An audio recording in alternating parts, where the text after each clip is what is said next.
Buenas tardes, les damos la bienvenida a la sesión número 7 de la Cátedra Sesquincentenario. En el día de hoy vamos a tener el panel de Ciencias Naturales, Ingenierías y Ciencias Agrarias. En el día de hoy vamos a estar originando desde acá de Bogotá para las demás sedes a nivel nacional y vamos a continuación a leer la orden del día. En primera instancia tendremos la intervención del profesor Moisés Basserman, que nos va a hablar sobre ciencias naturales. Luego a las 2:35 tendremos la intervención del profesor Marcelo Enrique Rivero Rojas y seguidamente del profesor Antonio José Umaña. A las 3:05 de la tarde tendremos la intervención del profesor Yesid Vicente Aranda Camacho, quien nos hablará de desarrollo rural. A las 3:35 tendremos un receso y la recepción de preguntas de las demás sedes. Y a las 3:55 a 4:55 daremos paso a nuestro conversatorio a partir de las preguntas que ustedes generen acá en Bogotá y en las demás sedes.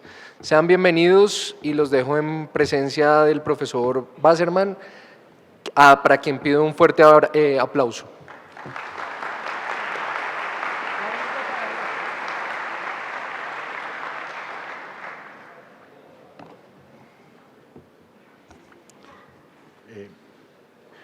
Muchas gracias. ¿Sí se escucha? Sí. Muchas gracias por la invitación a esta cátedra. Tengo que acotar algunas cosas. Realmente, ciencias naturales es casi que el universo, entonces me voy a referir al área en la cual he trabajado toda la vida, que es la bioquímica y la biología molecular. Es decir, me voy a referir a el entendimiento de la biología desde sus moléculas y desde sus reacciones. Voy a hacer además un uso bastante generoso de la libertad de cátedra y no me voy a referir solamente a los últimos eventos, a los eventos más recientes de este siglo, porque eso podría resultar en una serie de anécdotas. Por un lado, si las hago con bastante detalle, va a tener un nivel de tecnicismos que no es el apropiado para un público amplio como el público de la cátedra, y por otro lado, si no lo hago con tecnicismo, queda como unas anécdotas sueltas, un poco de ciencia ficción. Lo que ha pasado en este campo voy a tratar de mostrarlo desde el mismo momento del nacimiento de la universidad, porque coinciden el nacimiento de la universidad con el nacimiento de este campo. Este campo es una verdadera revolución, es una de las más grandes aventuras de la ciencia de nuestra especie, el Homo sapiens.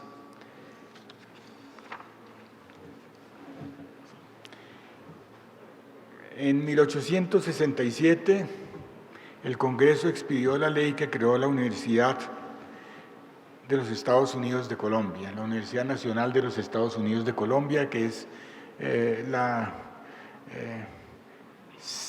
segunda creación de esta universidad después de que Santander lo hiciera. En ese momento, las ciencias naturales eran unas ciencias descriptivas, meramente descriptivas. Recuerden ustedes, era la época de la visita de Humboldt, era la época de la expedición botánica, o después, obviamente, de la expedición botánica, que describían nuestras especies, describían lo que nosotros teníamos. Pero por esos años pasaron algunas cosas. Una primera fue Charles Darwin. Darwin en 1859 publicó su libro el origen de las especies por medio de la selección natural. Realmente no podía saber qué era lo que estaba pasando, pero con una extraordinaria capacidad de intuición, con una extraordinaria visión, definió que las especies van cambiando con el tiempo, se van adaptando a las circunstancias del medio y de esa forma generan unas funcionalidades nuevas. Muy poquitos años después, en 1865, un monje agustiniano, Gregor Mendel, en una ciudad checa de difícil pronunciación, presentó su trabajo sobre los experimentos de viridización en plantas y también en forma completamente genial, sin saber lo que había por detrás, porque no podía saberlo, no había ninguna forma de saberlo en ese momento, definió las reglas, las leyes de la genética, las leyes de la transferencia de los caracteres entre individuos y padres. Y en ese momento también intuyó, o más que intuyó, prácticamente propuso en forma muy clara que había algo que codificaba por esas características de la gente, que se llamaban los genes, que venían por parejas en los individuos, y que en el acto de reproducción el nuevo individuo recibía una copia de cada uno de los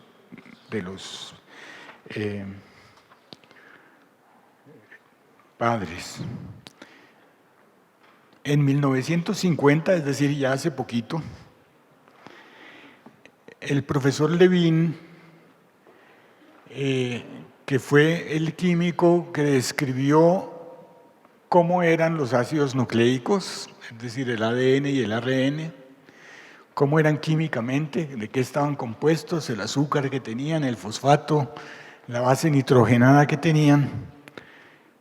Cuando se pensionó, le hicieron una fiesta y en la fiesta declaró que lo que más sentía era haber dedicado su vida al estudio de una molécula tan interesante, pero con ninguna relevancia en la biología.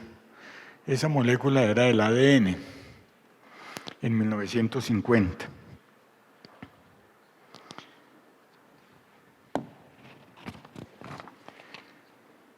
Sin embargo, durante esos años se progresó mucho. Y hay algunos ejemplos de los progresos.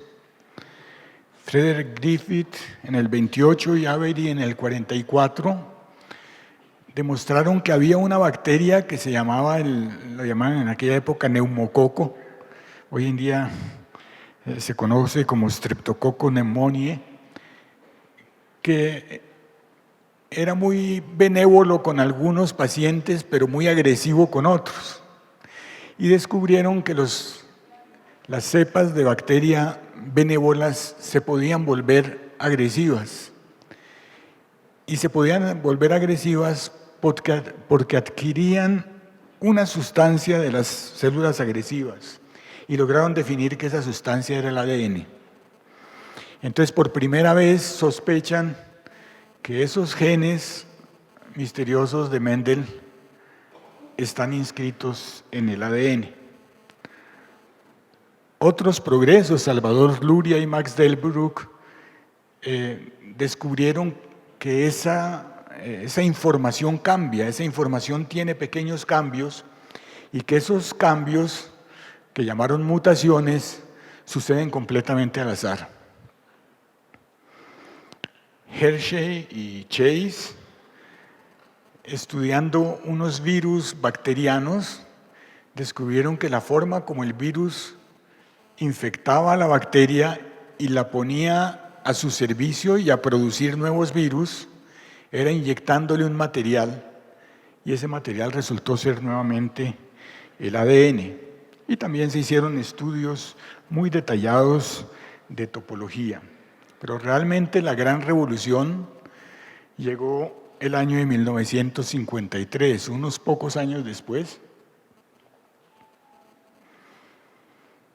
con James Watson y Francis Crick, que describieron eso que está detrás de la fotografía, que es la doble hélice. Otra gran genialidad, obviamente con mucha más experimentación y cálculo por detrás. Un artículo muy breve en la revista Nature, con descripción química, estructural, medidas, ángulos, etcétera, todo lo que hacen los químicos estructurales, y terminaba el artículo con un breve párrafo que decía que no se les escapaban las implicaciones que para la biología tiene este modelo. Y efectivamente, las implicaciones eran inmensas. Siguiente, por favor. Son unos esquemas de la doble hélice.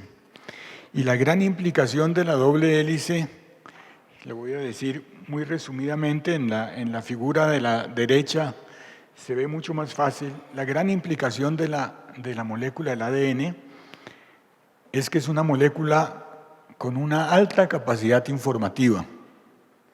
Es decir, la palabra información de pronto entró a las ciencias naturales. Una molécula que tiene dos informaciones en forma simultánea. Si ustedes ven longitudinalmente, hay muchas letras, G, A, C, etc. Todos lo saben del colegio. Es un alfabeto de 4 letras. Pero longitudinalmente, la tolerancia es total. Quiere decir, cualquiera puede ser vecino de cualquiera. Y eso lo que da es que longitudinalmente la molécula tiene una potencialidad de información inmensa. Se puede escribir lo que ustedes quieran, hasta el Quijote, con esas letras. Cualquier cosa y cualquier cosa puede ser posible. Es decir, cualquier producto es posible. Por el otro lado, el vecino de enfrente, transversalmente, solamente puede ser uno. Cada letra puede ser vecina solamente de otra letra. Es decir, que cada una de esas cadenas es como una especie de plantilla, como cuando se hacen las esculturas en yeso y se moldea sobre esa estructura, solamente puede salir una forma. Y esa información absolutamente restrictiva, que el vecino de enfrente no puede ser sino uno solo, permite que cada una de las cadenas pueda ser plantilla para duplicar la molécula completa. Es decir, es una molécula extraordinaria. Si hay químicos aquí, pues estarán de acuerdo conmigo, que tiene una capacidad de información inmensa, una capacidad de información doble. La siguiente, por favor. Más tarde, pues, se vio cómo esta molécula inmensa podía empacarse en un sistema de archivo extraordinario. La molécula de ADN, si unimos todo el ADN de una sola célula de uno de nosotros, es una molécula que mide unos cuantos ángstrom de ancho y 2 metros de largo. Y esa molécula de 2 metros de largo se empaca en un excelente archivador que además puede encontrar inmediatamente la información que necesita en ese mundo de informaciones, que es el núcleo de la célula. Entonces, un núcleo de un par de micras contiene moléculas de 2 metros de largo, y no solamente las contiene, sino que puede encontrar en cualquier momento la información que necesita. Siguiente, por favor. Eso dio origen a algo que se llamaba el dogma de la biología molecular. Y el dogma de la biología molecular no es más que un esquema de transferencia de información. El dogma decía que la información está en el ADN, allá arriba. Esa información es llevada a un mensajero, que es ARN, en un proceso que tiene nombre lingüístico. Es un proceso de transcripción, es decir, se transcribe un mensaje a otro mensaje más corto, pero con el mismo alfabeto, con el mismo idioma, y posteriormente eso servía para sintetizar las proteínas, que son las moléculas funcionales, que son las moléculas que hacen las reacciones químicas, que son las moléculas de los músculos que se mueven, que son todas lo que nos permite ser realmente lo que somos. Y ese tercer paso se conoce como la traducción, porque es el paso de un idioma de 4 letras a un idioma de 20 letras. Son dos idiomas diferentes. Pero fíjense ustedes que cada vez más esta biología molecular se expresa en sentido de un sistema de información, un sistema informático. Este dogma ha tenido muchos cambios. Obviamente esto es una charla muy breve, entonces no voy a entrar en detalles, pero uno de esos cambios es que se descubrió que había organismos cuyo material genético no era el ADN, sino el ARN, y el ARN tiene la ventaja de que puede tomar estructuras espaciales diversas y puede tener funcionalidades químicas igual que las proteínas.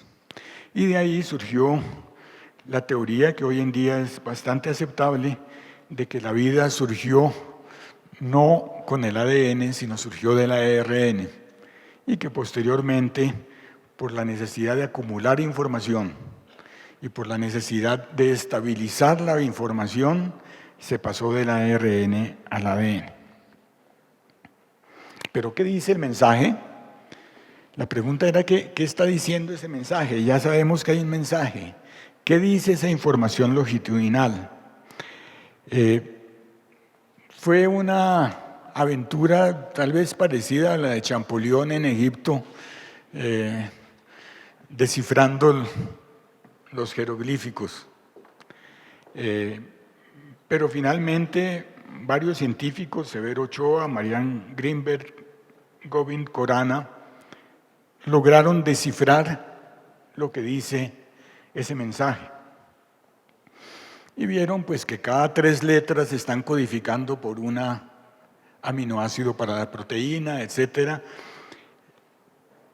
Pero la gran sorpresa, la sorpresa extraordinaria, es que el lenguaje era igual para todos los seres vivos de la biosfera terrestre. Es decir, que nuestro lenguaje es exactamente el mismo, el de una bacteria, el de una arquebacteria, el de cualquier organismo. Hay un solo lenguaje genético universal. Y eso tiene tremendas implicaciones. La principal implicación de eso es que podemos transferir la información. Se borra la barrera entre especies. Podemos transferir información de una especie a otra sin ningún problema, porque la otra especie entenderá exactamente lo que dice. Cuando regresé de mi posgrado, en el año 1980 dicté mi primer curso de bioquímica en esta universidad y utilicé un libro que había sido editado unos años antes, en 1976, y que algunas ediciones más modernas todavía son usadas en algunos puntos, que era el libro de Bohinski. Y el libro de Bohinski decía que la secuenciación de un gen, es decir, saber cuál es el mensaje, es un problema tan complejo que seguramente nunca podremos conocer un gen completo. Y la razón por la cual Bohinski lo decía era clara. Pues una molécula que, como les decía antes, mide 2 metros de largo y que cada gen es de apenas unos pocos angstroms, es como encontrar una aguja en un pajar. Es más difícil que encontrar una aguja en un pajar, es encontrar una paja específica en un pajar. Y por eso pues les parecía absolutamente imposible. Eso fue en el 1976.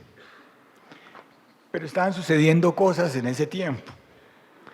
En 1975 se publicó la primera construcción de un ADN híbrido. Como les decía, el ADN, el código genético es exactamente el mismo de animales, plantas y bacterias. Entonces se construyó por primera vez un ADN que tenía genes de un virus bacteriano y genes de un virus animal. Es decir, era una mezcla bacteriana y animal. Eso lo llamaron en la literatura una quimera, como la que aparece ahí, la mítica figura griega del organismo que es mitad león, mitad cabra y además tiene una cola de serpiente. Es una mezcla de especies y por eso la llamaron quimera. Pero esta quimera abrió la puerta a algo extraordinario también, y esa es la posibilidad de pescar una de esas pajitas en el pajar, aislarla y multiplicarla y poderla tener en un tubo prácticamente como un reactivo químico. Es decir, se podía sacar el mensaje específico que uno quisiera de ese mundo extraordinario lleno de mensajes y trabajar con un mensaje único. Y al trabajar con un mensaje único, ya la afirmación de Boginski era obsoleta. Ya no era buscar una aguja en un pajar, ya era realmente un problema técnico de cómo, teniendo ese gen multiplicado millones de veces, podía ser posible obtener el mensaje que estaba diciendo. Y en 1978, dos grupos distintos, con dos métodos completamente distintos también, propusieron una forma para secuenciar, es decir, para tener la secuencia de esas letras en el mensaje del ADN. Uno de esos lo dirigía Frederick Sanger, que ganó por eso su segundo premio Nobel, lo cual demuestra que el primero no fue casualidad. El primero fue por la secuenciación de la insulina. Este método abrió realmente una puerta maravillosa, es decir, por primera vez es posible entender los mensajes y se puede leer esos mensajes. Esto fue en 1978, en el 82 en el laboratorio que yo dirijo ya secuenciamos un gen acá, un gen de Plasmodium falciparum y lo publicamos, pero era muy difícil, fueron 2 tesis, fue más de un año de trabajo. Por un gen muy pequeño. Muy pronto la tecnología generó una secuenciación automática, una masificación de la información posible y así fue que en el año de 1990 se planteó el proyecto para secuenciar todo el genoma humano. El proyecto preveía terminar en 15 años la secuenciación completa del genoma del humano. Logró terminarlo 2 años antes. En 2003, es decir, en 13 años, se publicó simultáneamente en las más importantes revistas del mundo el genoma humano completo. Esto fue en el 2003, no hace tanto, yo creo que ya para el 2003 ya la mayoría habían nacido. Tal vez algunas de las fechas anteriores no, pero para esta sí.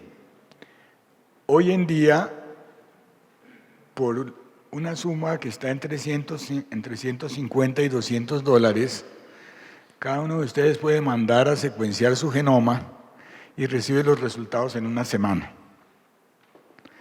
La velocidad de esa secuenciación aumentó en una forma extraordinaria. Entonces, si uno se pone a pensar y tratar de decir en pocas palabras, ya en este siglo, ya parados en este siglo, ¿Qué predomina, qué caracteriza a las ciencias naturales de este siglo? Yo diría que una inmensa avalancha de información y una extraordinaria capacidad de ingeniería molecular. Esos dos elementos son los que caracterizan a las ciencias naturales en este momento.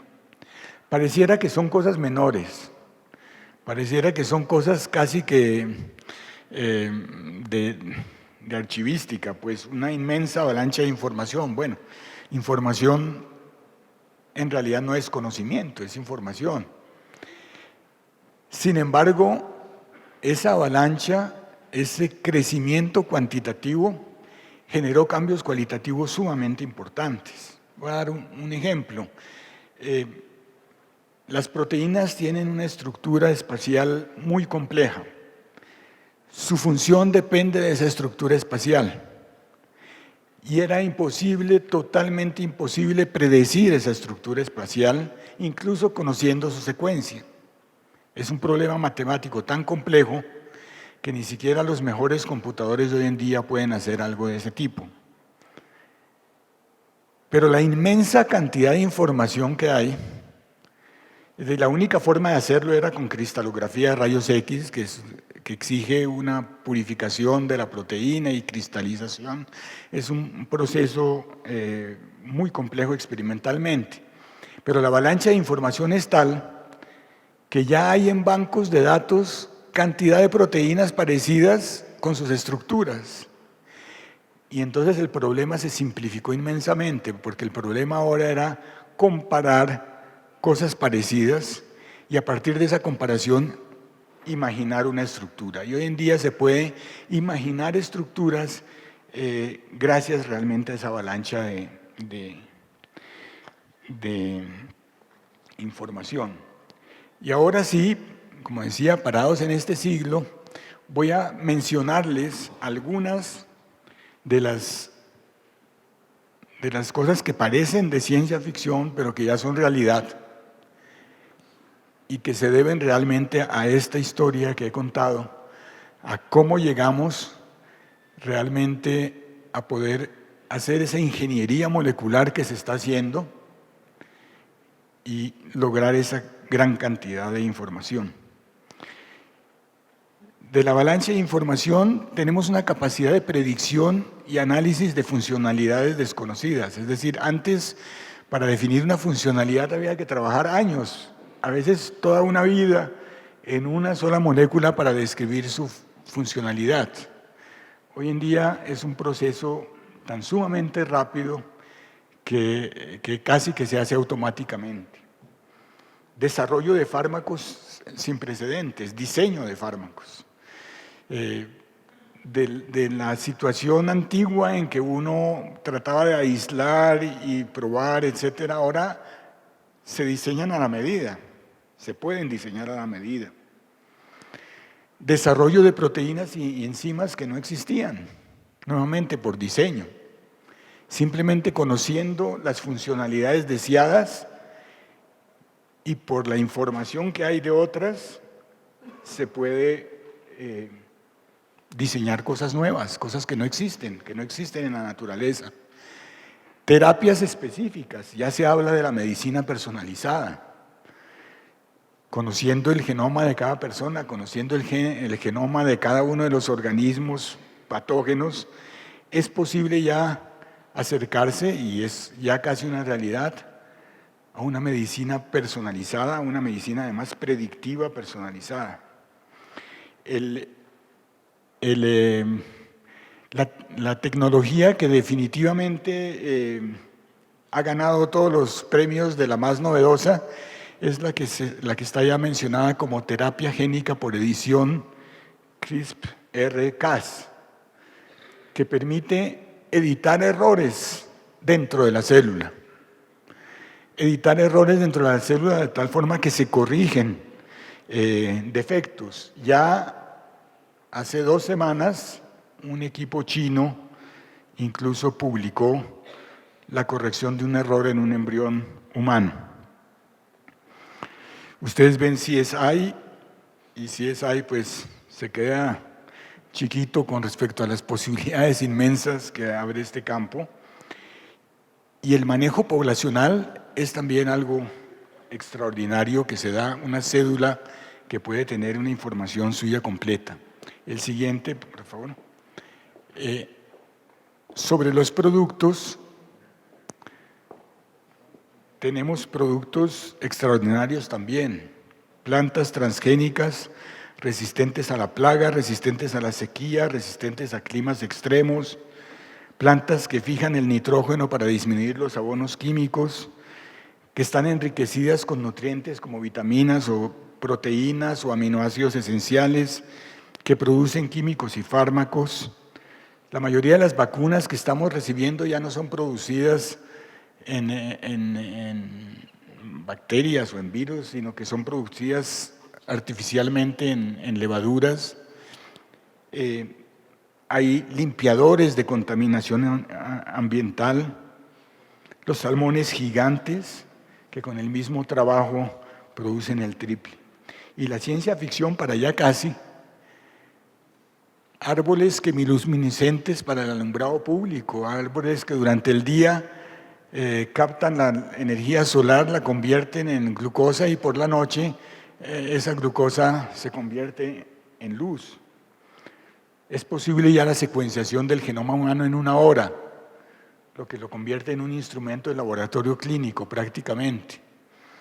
La corrección de errores por edición, como les decía anteriormente, se plantea ya la ampliación del código genético.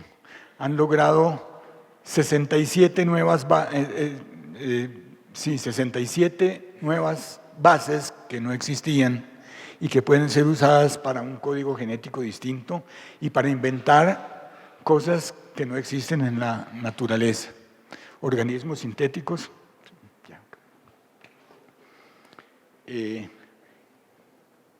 Para los que odian con toda la razón tener que matar animales, muy pronto tendremos fábrica de carne que evitará la necesidad de ese sacrificio. Los retos éticos se dieron en cada paso y esos son para otra charla. Lo que se puede adelantar es que hasta ahora se han logrado resolver sin grandes daños. Muchas gracias. Damos gracias al profesor Basserman por su exposición e invitamos al profesor Marcelo Enrique Riveros para que nos acompañe, para quien pido también que lo recibamos con un fuerte aplauso.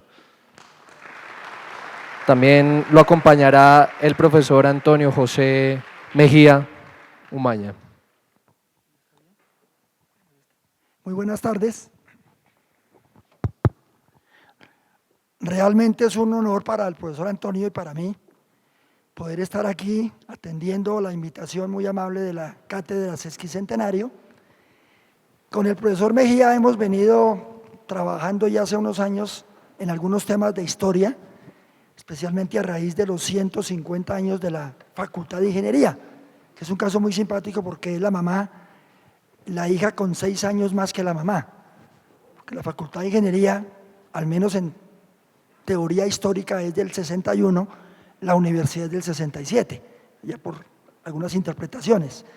Y a raíz de eso, pues, hemos seguido incursionando en el tema, con más formación en temas históricos. El profesor Mejía, pues, tiene una maestría en sociología, yo un poquito más empírico y más gomoso del tema, pero, repito, vamos a intentar presentar, como lo dijo el profesor Moisés, inevitablemente tendremos que hacer algunas menciones al siglo pasado y al antepasado, y luego tratar de situarnos un poco en los logros y los retos para el siglo XXI de una facultad en Bogotá que tiene 5 departamentos, 9 programas de pregrado, 7 doctorados, 16 maestrías, que tiene una gran cantidad de actividad en el tema. La próxima, por favor. Entonces vamos a ilustrar, para efectos de ubicación, en 6 subperiodos. Podríamos hacer un tratamiento de esa manera de lo que ha sido ya hoy los 156 años de la Facultad de Ingeniería. Primero, obviamente, nace en 1861, y si entráramos en una discusión histórica, pues que sí o que no, pero esa fecha del 24 de agosto de alguna manera se ha aceptado como una fecha de nacimiento de la facultad. Y hasta el año de 1880, podríamos decir que en esos casi 20 años, fueron los orígenes, los antecedentes y como los primeros intentos de conformar un programa organizado con un plan de estudios, digámoslo así.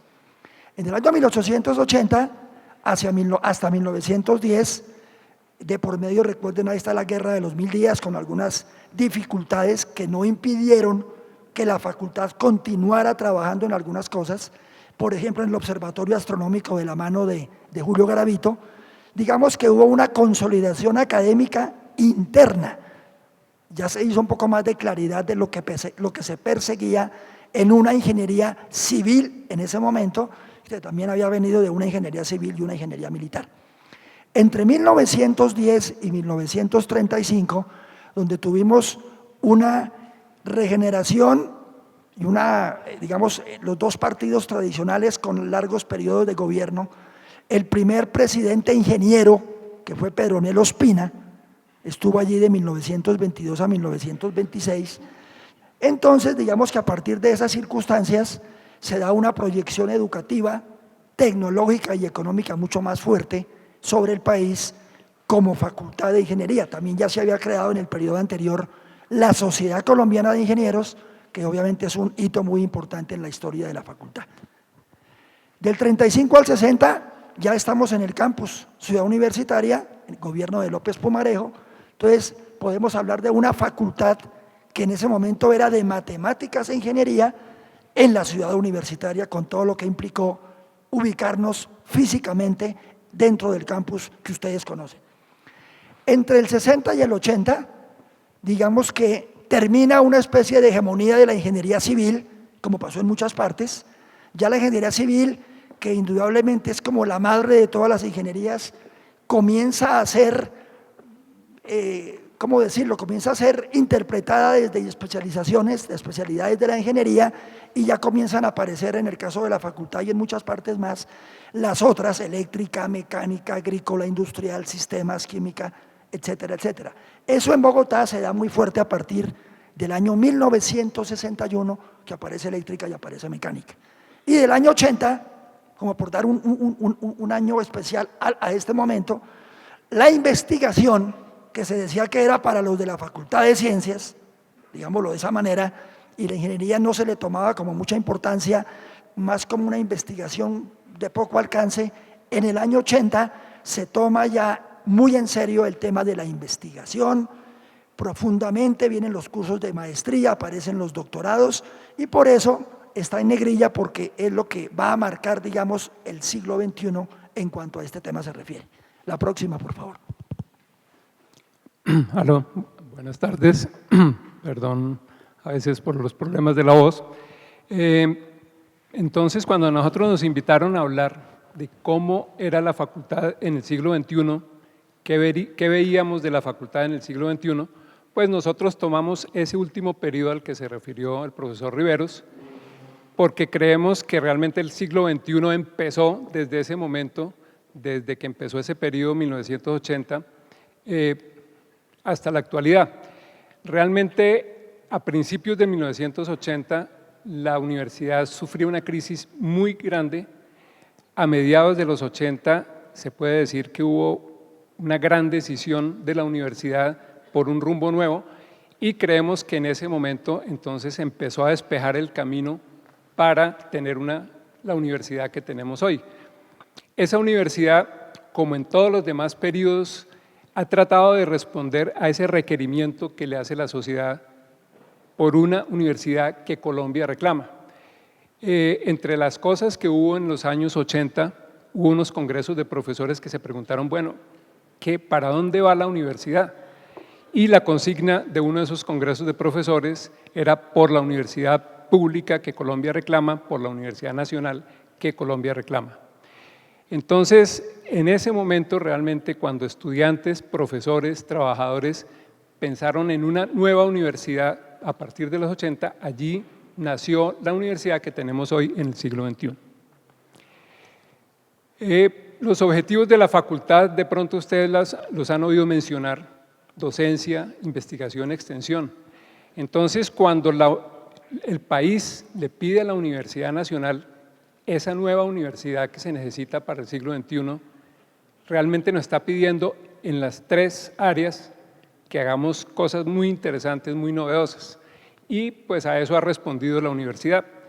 El trabajo de docencia en este siglo, en el siglo XXI, ha sido tan excelente como en los 120 años anteriores, e incluso uno podría decir que en las rectorías de Antanas Mockus y de Guillermo Páramo, la universidad y la facultad replanteó la relación pedagógica y sus métodos. Ha sido tal vez el replanteamiento más radical que ha habido en los métodos pedagógicos. Eso pues ha implicado muchas cosas que hoy se ven en la docencia, tanto de pregrado como de posgrado. Pero también asumió la universidad los otros dos retos que eran nuevos en ese momento, y sobre todo para la Facultad de Ingeniería eran nuevos como un objetivo misional fuerte, que eran la investigación y la extensión. Hasta ese momento la investigación en la Facultad de Ingeniería, hasta los años 80, se veía como algo que realmente no era como de la raíz de la ingeniería. La ingeniería era aplicar una cantidad de conocimientos para resolver problemas prácticos. Pero fuimos cambiando esa mentalidad para entender que teníamos que producir conocimiento nuevo, y por eso entonces la facultad también entró en la investigación. Ese periodo de 1980 hasta nuestros días fue tan novedoso, digamos, en sus planteamientos, que el profesor Alberto Mayor, cuyo libro es el que tomamos como base nosotros para nuestras exposiciones, y los capítulos, las diferentes etapas a las que nos hemos referido, básicamente tienen su origen en ese libro, Innovación, Excelencia y Tradición. Espero que conozcan ya ese libro, que es el libro que publicamos para los 150 años de la facultad. Entonces, en ese libro, a esta etapa de 1980 en adelante, se le coloca el título La facultad se reinventa a sí misma, porque le tocó inventar qué tenía que hacer en investigación, qué tenía que hacer en extensión. Y a pesar de mucho escepticismo de personas de la vieja guardia, surgieron nuevas maestrías, se comenzaron los doctorados, se multiplicaron los grupos y los proyectos de investigación. Y hoy pues ya se realizan investigaciones de alcance nacional y también internacional. Y con respecto a la extensión, que muchos llamamos proyección sobre la comunidad, en los años 80 se empezaron a mirar posibilidades, empezamos a realizar cursos de actualización para que la gente de afuera de la universidad tuviera acceso al conocimiento que nosotros desarrollábamos y que estábamos captando. Se organizaron cada vez más y cada vez mejor las asesorías, y además la facultad, y esto es ya realmente muy propio de los últimos años, la facultad se propuso cada vez más realizar proyección social hacia la comunidad. Entonces, básicamente, esa es la forma como la facultad ha respondido al reto que le ha puesto la sociedad en esta nueva etapa, y pues vamos a tratar de muy rápidamente comentarles departamento por departamento cómo ha sido.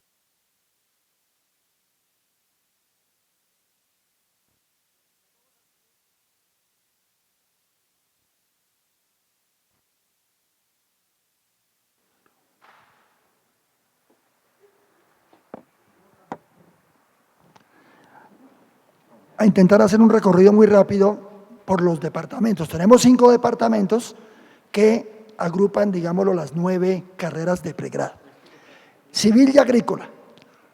La carrera de ingeniería civil, ya sabemos, centenaria, 1861, y obviamente a través de estos muchos años la facultad pues, ha hecho una inmensa contribución al país, material, vías, carreteras, puentes, grandes construcciones. Eso no ha dejado nunca de ser, solo que a partir de 1980, como lo indicó el profesor Mejía, pues también se ha ido incorporando los temas de la investigación a través de no solamente los programas de maestría, sino también los programas de doctorado. Un indicador interesante, el Premio Nacional de Ingeniería, que fue creado en 1941 y que se ha entregado ininterrumpidamente todos los años, en el 50% más o menos de las 57 veces que se ha entregado el premio, y en las menciones de honor que ha habido también en esos años, 3 premios y 2 menciones del solo siglo XXI, o sea, del 2001 para acá, han recaído en profesores y o egresados de la Facultad de Ingeniería de la Universidad Nacional. Tiene maestrías civil y agrícola como departamento, tienen maestrías en estructuras, en recursos hidráulicos, en geotecnia, en transporte, y en cada uno de estos ha habido una gran cantidad de desarrollos a través de trabajos de maestría y trabajos inclusive de extensión a través de un desarrollo de una maestría con grupos muy importantes en cada uno de esas áreas de énfasis. Sería muy largo enumerar los grupos diferentes que conforman en estructuras, en recursos, en geotecnia o en transporte, algunos de los cuales inclusive han sido parte de esos premios de los que acabamos de hablar, premios nacionales de ingeniería. La siguiente, por favor. El doctorado en ingeniería civil, curiosamente, es muy joven. Ellos tienen un doctorado que se creó en el 2013 y apenas inició con estudiantes en el 2014, así que no han graduado el primer doctor en ingeniería civil UN Bogotá. Las áreas que ellos escogieron fundamentales para el doctorado son sistemas estructurales y materiales para construcción, geotecnia y riesgos medioambientales. Casualmente veíamos hoy en estos días en todos los noticieros todos los problemas por el invierno en estos días en Colombia, los problemas de vías, los deslizamientos, los derrumbes, etcétera. Este tema de la geotecnia y los riesgos medioambientales está a la luz del día. Y la planeación e infraestructura de transporte, Bogotá es un caso muy sensible, y la ingeniería del agua y medio ambiente, que por supuesto son temas igualmente muy importantes para el país. Fíjense ustedes que lo que vemos en esta diapositiva son temas que también están en la maestría. Eso significa que hay una conexión muy fuerte entre la maestría y el doctorado. En el año 69 se creó la carrera de ingeniería agrícola, digamos que se diferenció un poco de lo que había en agronomía. Seguramente el profesor Yesid, que viene a continuación, podrá explicarnos un poco mejor cuando nos cuente. Ingeniería agrícola es un poco más del tema de maquinaria agrícola, digamos un poquito más en ese sentido. Y en el año 2002 inició la maestría de agrícola con una gran colaboración del ICTA, que es el Instituto de Ciencia y Tecnología de Alimentos de la Universidad Nacional, y también de otras facultades de la UN, no solamente Bogotá, sino UN Medellín, Manizales y Palmira. Hay muy buena relación. Las áreas de énfasis de la maestría son cosecha de productos agrícolas, adecuación de tierras, manejo sostenible de esta adecuación, y tiene aplicaciones importantes, todos estos temas, en el sector pecuario, en la agricultura, en la silvicultura y en la exploración forestal. Por supuesto, hay muy buena relación con los institutos como IDEAM, digámoslo así, que trabajan en estos temas. Y los grupos de investigación más fuertes que tiene la parte de agrícola en geotecnologías, el tema de invernaderos, que ha sido muy fuerte y muy actualizado en el departamento, incidencia de factores post cosecha en la calidad de productos y todo lo que tiene que ver con secado, deshidratación y transformación primaria de productos agrícolas. Resultado de algunas de estas cosas ya son materia de exportación. El caso de química y ambiental, la carrera nació en el año 48 en la Facultad de Química, nació en Ciencias, después la Facultad de Química llegó a ser Facultad de Ciencias, y en el año 65 esa carrera se trasladó a la Facultad de Ingeniería, año 1965. Desde el comienzo, desde los primeros egresados del año 52 hasta los actuales, indudablemente podemos decir con mucho orgullo que tanto a nivel nacional como internacional han estado ocupando posiciones y retos muy interesantes. En el año 86 se crea el programa de maestría en Ingeniería Química, muy de la mano con la Facultad de Ciencias, con los grupos de investigación en polímeros, en carbones que había en Ciencias. Se hace una alianza con Ingeniería Química y aparece una maestría. Y producto de una exitosa maestría, en el año 97, nace el programa de doctorado en Ingeniería Química, que es el primer doctorado que hay en la Facultad de Ingeniería en Bogotá, y el segundo doctorado en ingeniería de la Universidad Nacional. El primero fue en el año 91 en recursos hidráulicos en la sede Medellín. Grupos de investigación hay en procesos químicos y bioquímicos. Ahí hay mucho trabajo con el Instituto de Biotecnología.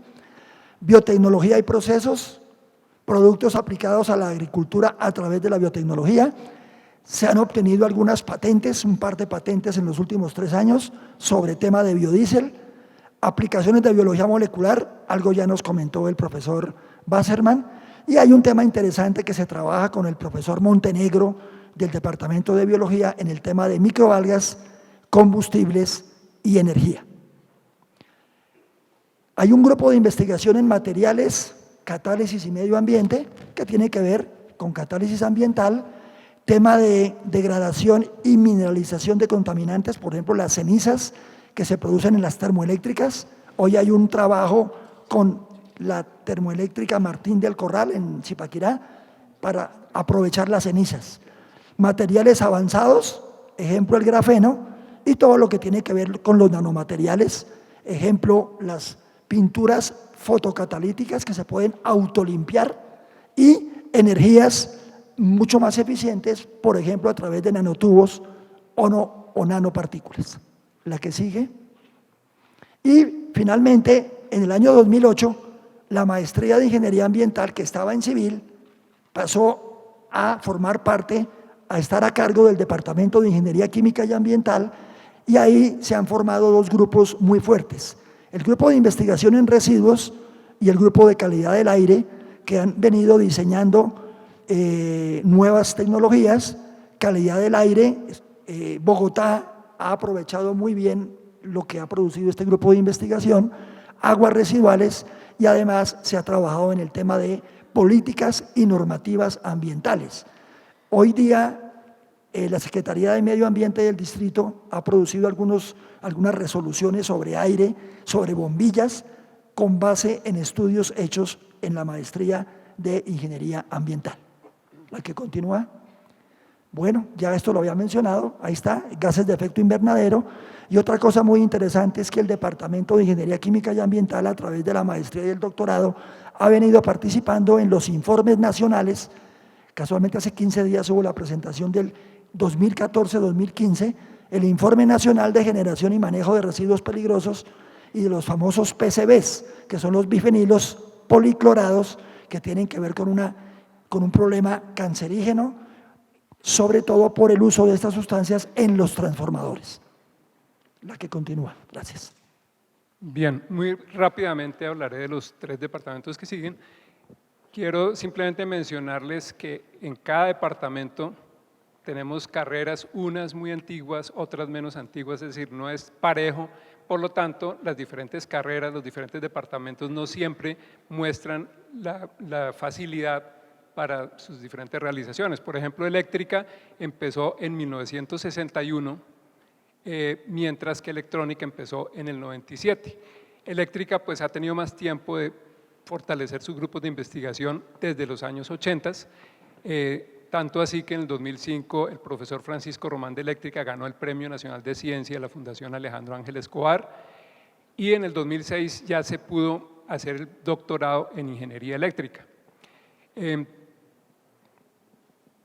Como les decía, en 1997 apenas, o sea, muchos años después, 36 años después, se crea la carrera electrónica, que de todas maneras ya en 2012 abrió la maestría en la misma área. También fue muy importante para la Facultad del Relevo Generacional.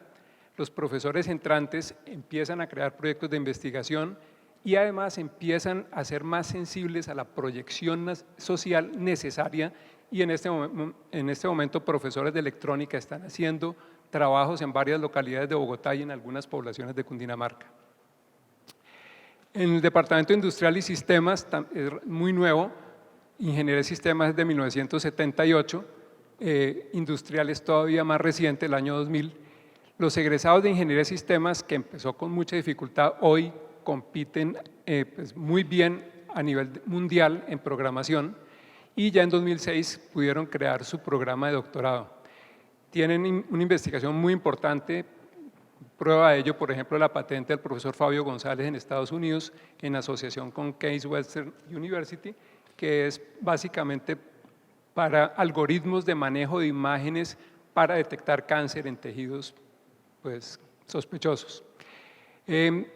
La carrera de Ingeniería Industrial fue creada apenas en el año 2000, es muy reciente, pero pues ellos se han puesto, digamos, cada vez más a tono y ya en el 2006 hicieron su maestría y en el 2010 se inauguró un doctorado en Industria y Organizaciones que es muy interesante porque muestra una nueva cara de interdisciplinariedad de la facultad que antes no era tan grande como en este caso. Y la proyección social en este departamento es especialmente interesante.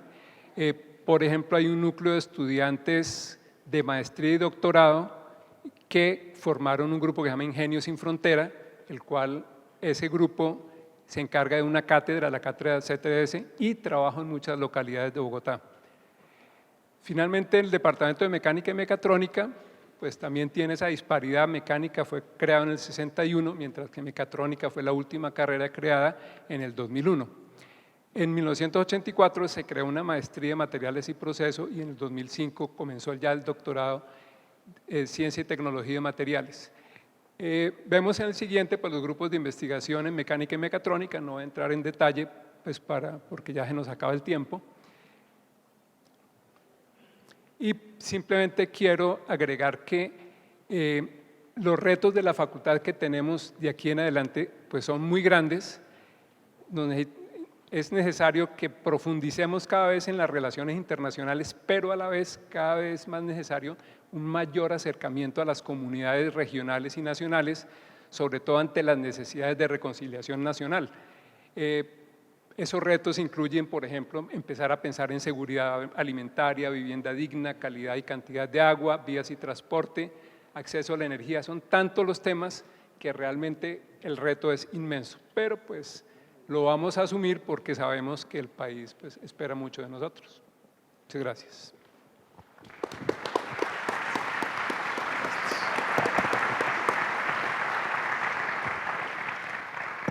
Agradecemos al profesor Mejía y al profesor Riveros.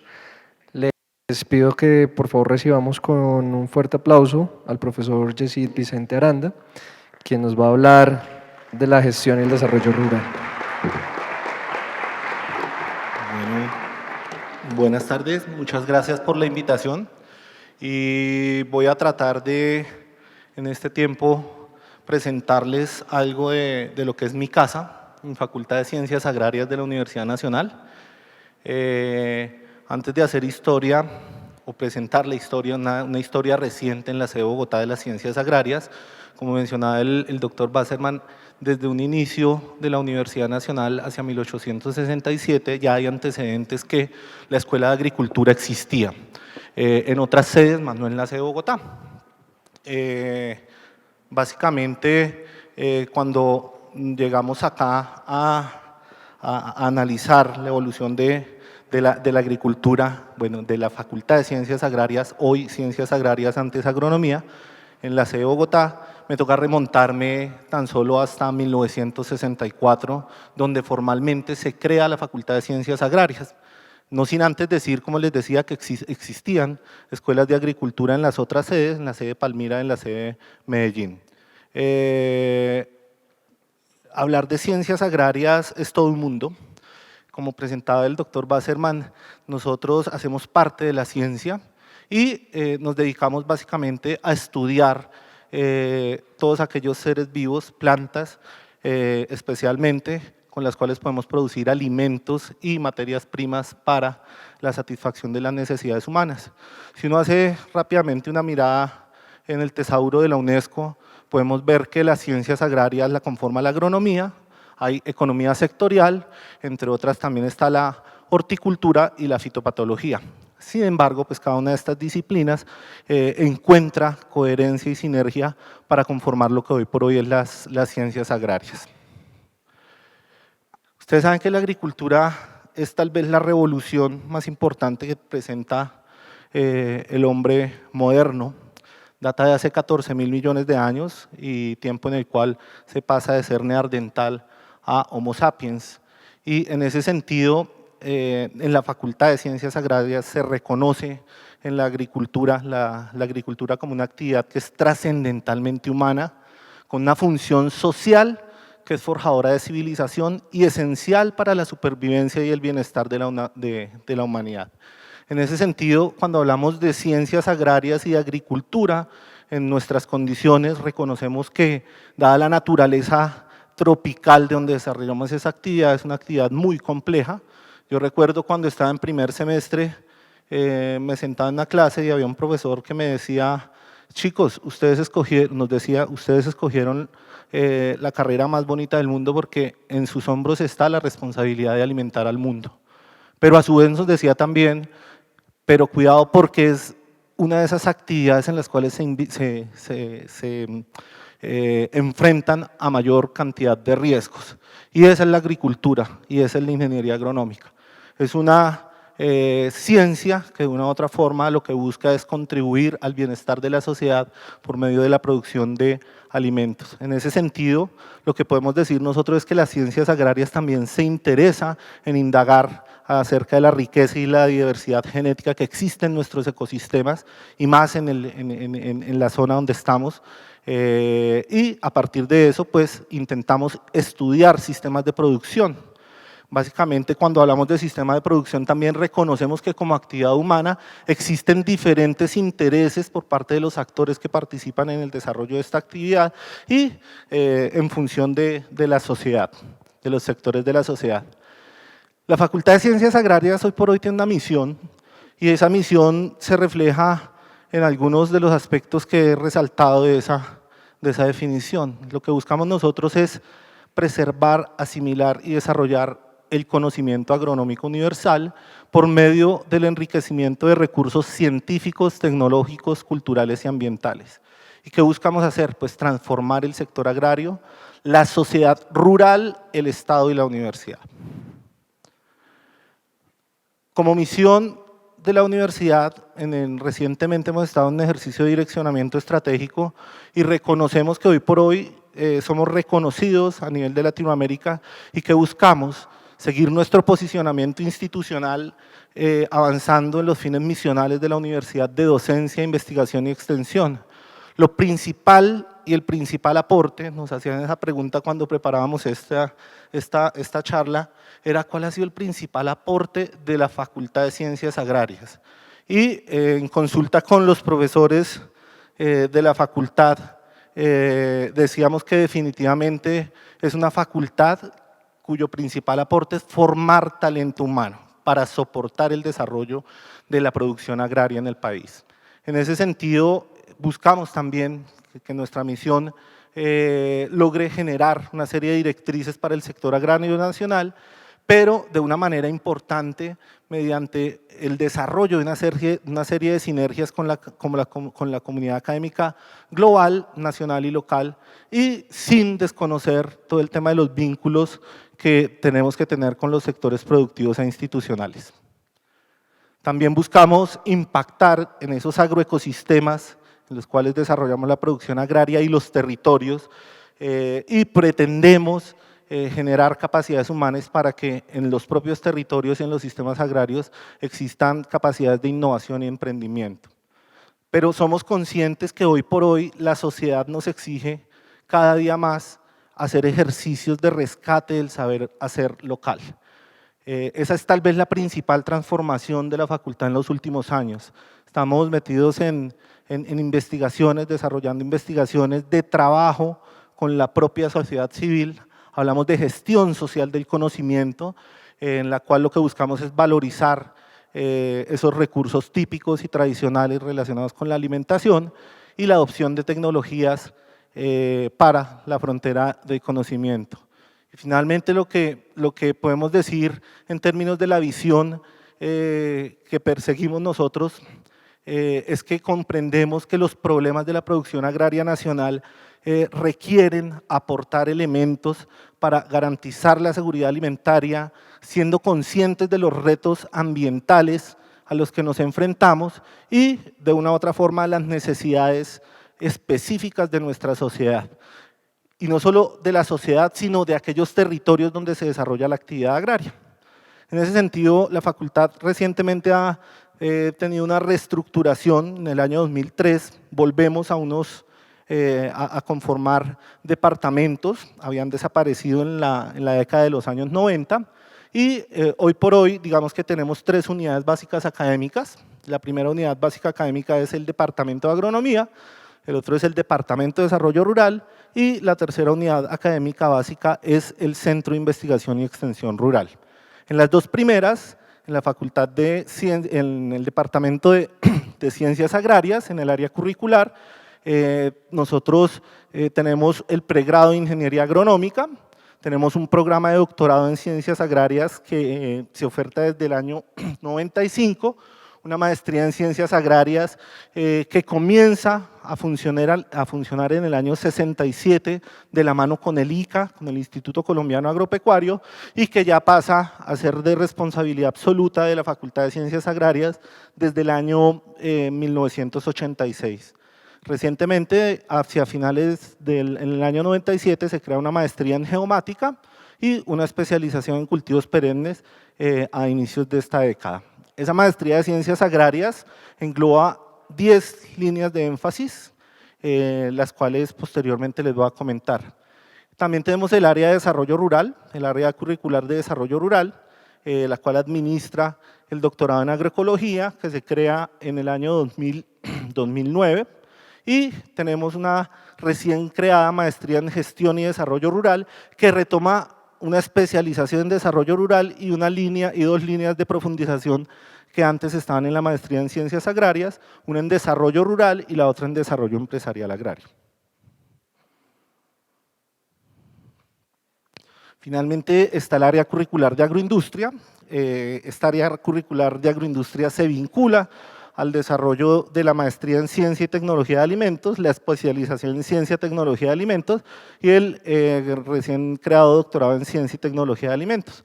Vale la pena mencionar que todo lo que es Ciencia y Tecnología de Alimentos son programas que son interfacultades en las cuales participa la Facultad de Ciencia, la Facultad de Ingeniería, la Facultad de Medicina Veterinaria y Zootecnia, la propia Facultad de Ciencias Agrarias y el Instituto de Ciencia y Tecnología de Alimentos. Entre los principales aportes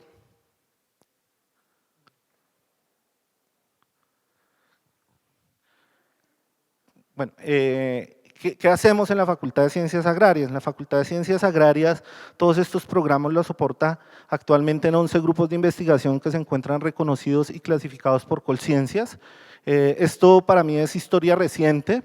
Hay que mencionar que los grupos de investigación en la universidad y particularmente en la Facultad de Ciencias Agrarias datan del año 2002, más o menos, el primer grupo de investigación.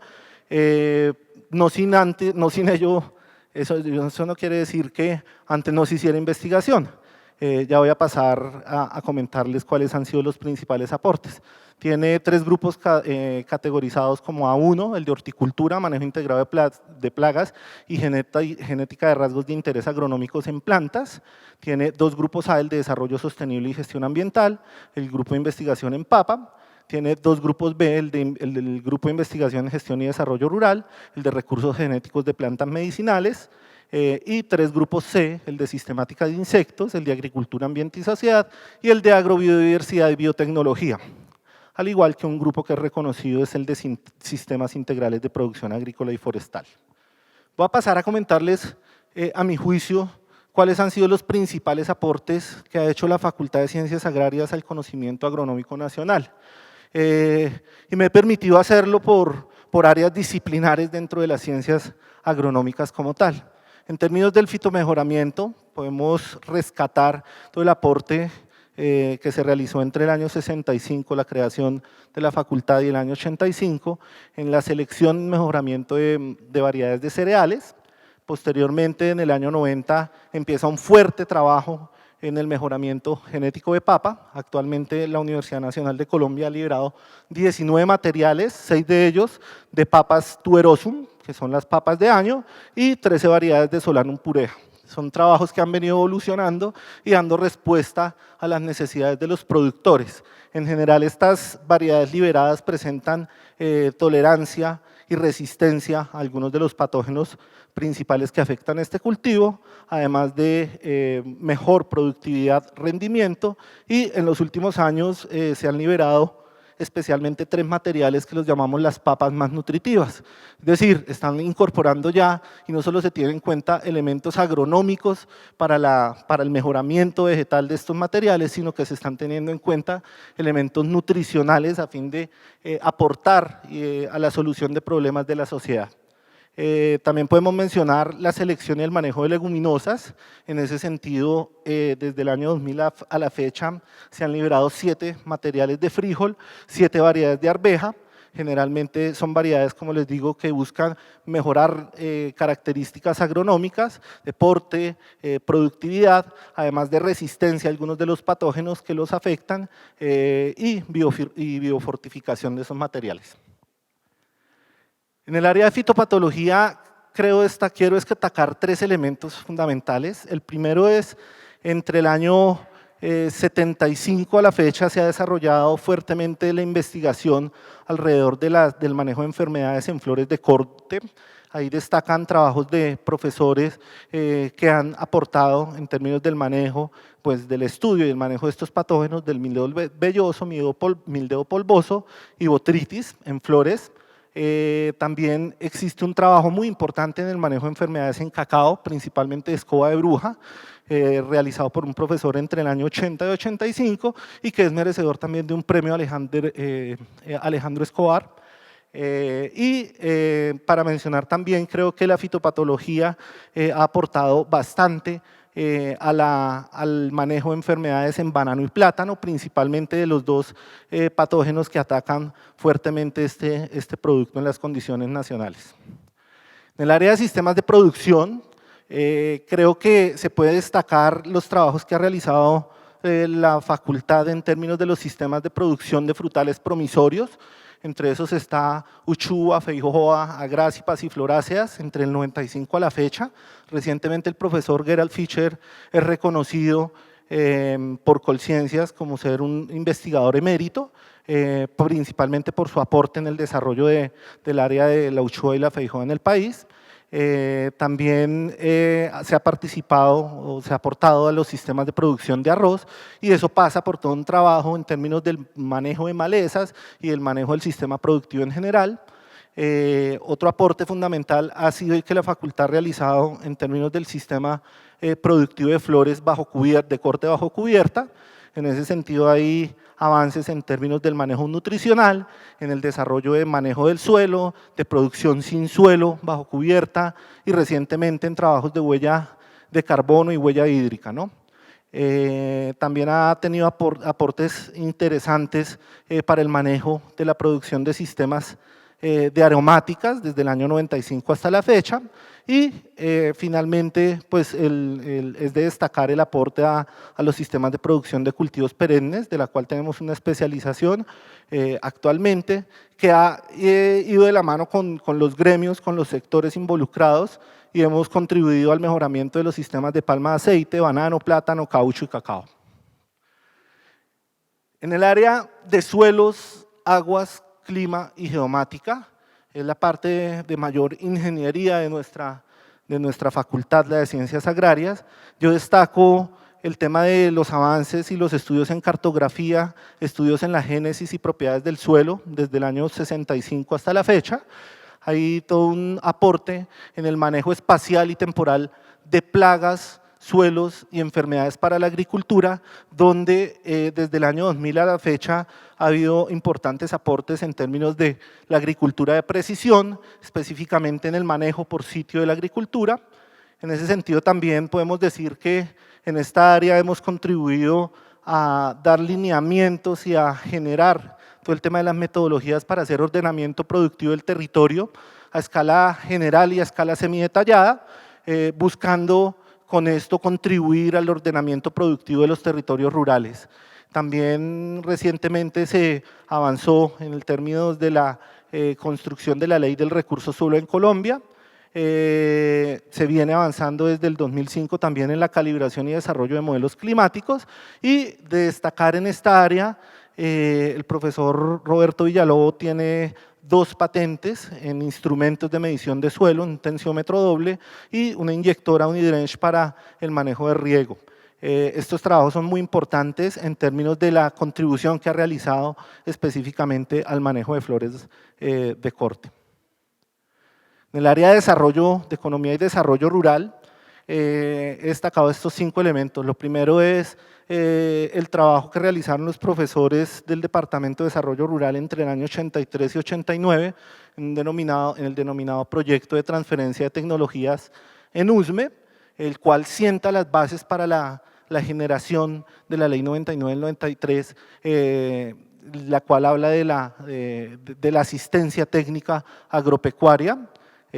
Básicamente, pues los elementos como se crea ese sistema de asistencia técnica agropecuaria, otrora obligatorio en el país, salen de este programa que se realizó en la universidad. Recientemente, en alianza con el IICA, tuvimos tal vez el primer laboratorio en el que implementamos un programa de desarrollo territorial en una provincia de Cundinamarca, en el Tequendama, y el cual pues es tal vez uno de los primeros pinitos que hace el país en términos de ver todo el tema del desarrollo rural con un enfoque territorial, lo cual exige la transdisciplinariedad y no necesariamente el reconocer que la producción, que el desarrollo rural es una cuestión solo agraria. También hemos desarrollado todo el tema de modelos de acceso a mercados campesinos en la región central de Colombia, trabajando con mercados campesinos, con Oxfam, entre el 2009 y el 2015. El tema de dar lineamientos y hacer interventorías integrales a todas las políticas de riego en el marco del desarrollo rural con equidad, entre el 2011 y 2014, y hoy por hoy nos enfrentamos a cambiar la forma de hacer intervención con las comunidades rurales. Estamos en el marco del desarrollo de un programa que llamamos el Programa de Escalamiento de Papas Amarillas Más Nutritivas para Colombia, que es financiado por el IDRC de Canadá, y básicamente ahí lo que hacemos es un ejercicio transdisciplinar en el que se vincula no solo la Facultad de Ciencias Agrarias, sino profesores y grupos de investigación de los departamentos de Química, de Trabajo Social, de Medicina, con el Departamento de Nutrición, y lo que hacemos es aportar para que las comunidades rurales, a partir de la valorización de sus productos típicos y tradicionales, adopten nuevas formas de hacer otras agriculturas que les permitan articularse eficientemente a los mercados. Vale la pena decir en el área de entomología también que contamos con un museo entomológico de referencia, es tal vez una de las colecciones de entomología de mayor importancia agronómica para el país, tiene más de 100.000 especímenes de 19 órdenes y 146 familias, hace parte de la Red Nacional de Museos. En términos de la entomología creo que también no está ahí, pero vale destacar todo el tema de los estudios que desarrollan los profesores entomólogos de la facultad en términos de los hábitos de esas plagas y de esos insectos. Y en términos de la malherbología, podría yo destacar el herbario, un herbario que funciona desde 1968 a la fecha y se constituye tal vez en el herbario especializado en plantas útiles y arbences más importante del país, tiene más de 14.000 ejemplares y se encuentra adscrito al Registro Nacional de Colecciones Biológicas. ¿Qué tendencias y desafíos tenemos desde la Facultad de Ciencias Agrarias? Pues básicamente en los últimos años vemos cómo la seguridad alimentaria nutricional, la pobreza y la sostenibilidad en general de los sistemas agrícolas y alimentarios vuelven a tener importancia. También vemos que estamos enfrentados a un crecimiento económico y una dinámica demográfica que exige un cambio estructural en las economías. Existen marcadas asimetrías de poder en el sector agrario, en el sistema agroalimentario moderno. También nos enfrentamos a las amenazas y el riesgo de cambio climático que evidentemente afecta la agricultura, el desarrollo de la agricultura. Y si bien es cierto, hemos avanzado desde la década de los 90 en que mayor número de gente salga de la pobreza, como reto hoy por hoy consideramos está el contribuir para que esas personas que han logrado niveles de bienestar no vuelvan a caer en esos niveles de pobreza. También podemos decir que en los últimos años se han consolidado sistemas agroalimentarios cada vez más globalizados, en los cuales vemos cómo la agricultura, el sector primario, el sector de la producción primaria, la producción agraria como tal, pierde peso en términos del valor final que paga el productor por los alimentos, y eso pues de una u otra forma evidencia la concentración de poder que hay en este sector. Y finalmente pues todo el tema de los conflictos, crisis y catástrofes naturales que han aumentado en los últimos años, no solo en número, sino también en intensidad de esos efectos.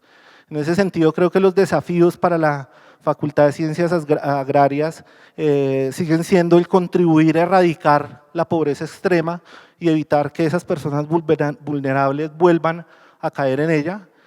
Ahí podemos aplicar todo nuestro conocimiento científico-técnico en la producción agraria, para reducir desigualdades, pero es importante voltear a ver a los productores tradicionales, el reconocer esas otras tipos de hacer agricultura en el mundo, hacer una revalorización, una gestión social del conocimiento, contribuyendo con el mejoramiento tecnológico de la producción agraria y de una u otra forma ayudando para que esos sistemas productivos locales logren articularse eficientemente a los mercados.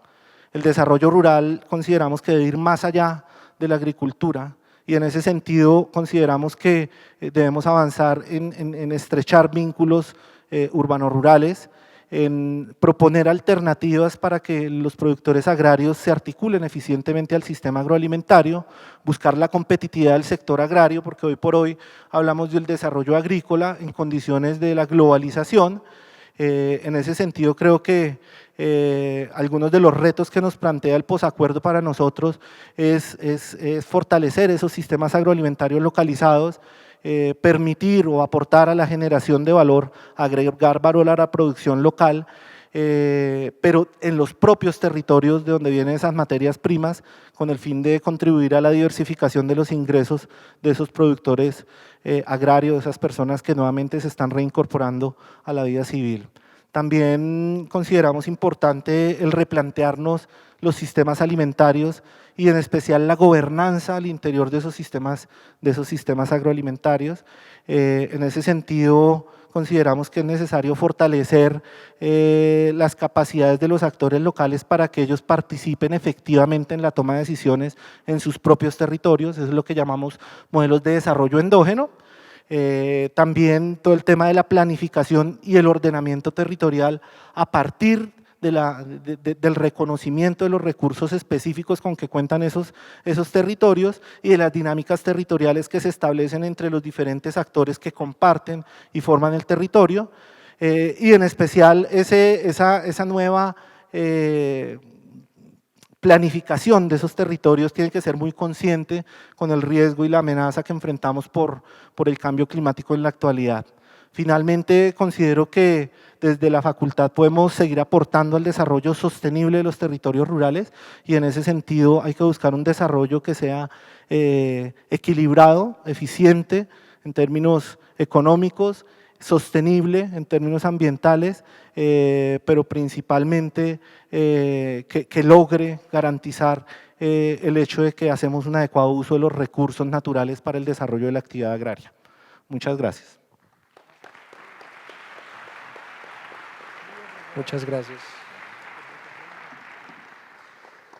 Bueno, agradecemos a los panelistas del día de hoy y los invitamos a ustedes para que en orden entreguen las preguntas a sus monitores de sección, salgan a un receso que inicia oficialmente a las 3:35, se están recogiendo 5 minutos antes las preguntas, para que por favor retornemos al auditorio a las 3:55 en punto para retomar la sesión con sus preguntas y el conversatorio de los panelistas. Muchas gracias.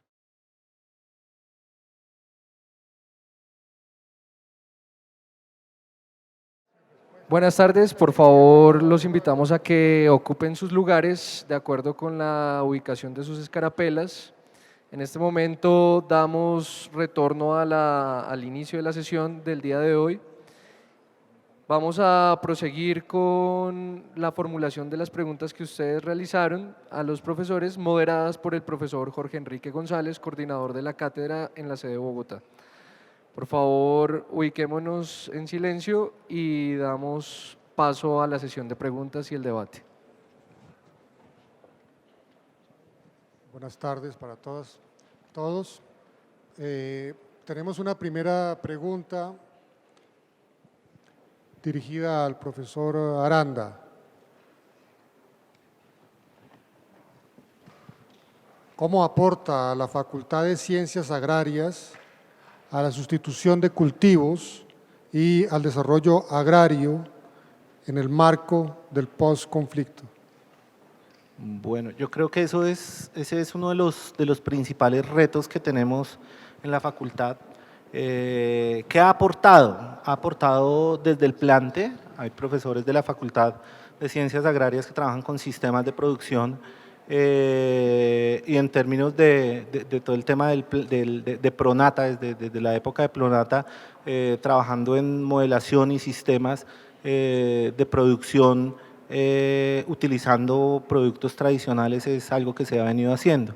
Yo creo que ese es uno de los retos actuales que nos coloca el posconflicto. Creo que tenemos todo el capital humano, la solvencia técnica y científica para proponer esos mejoramientos. Particularmente, como les comentaba, existe, por ejemplo, un doctorado en agroecología.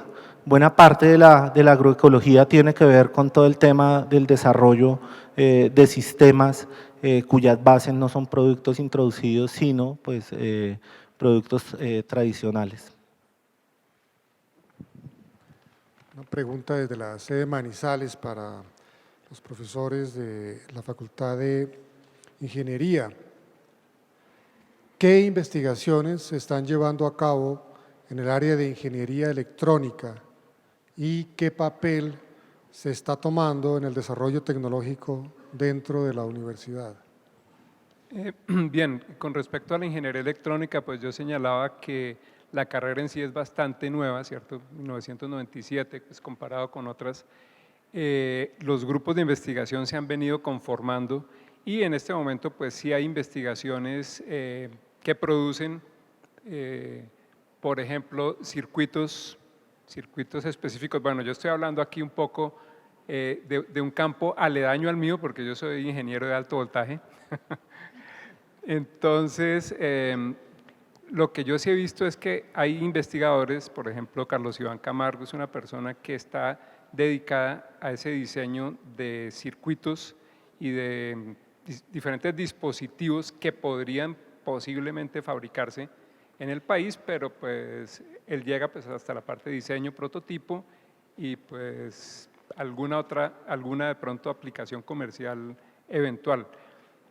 A mí me ha llamado la atención en electrónica ver que profesores de electrónica, precisamente como el profesor que mencioné como Camargo, están tratando de aportar a la comunidad en cosas como la educación, por ejemplo, por medios virtuales. Entonces ellos tienen un programa de educación virtual a muchos colegios de Bogotá y hay otro profesor que está trabajando con colegios del departamento para tratar de que la universidad llegue hasta allá para darles una mejor formación, lo cual me pareció, pues parece salirse de lo que es la electrónica en sí, para ir más a una de las funciones misionales de la universidad.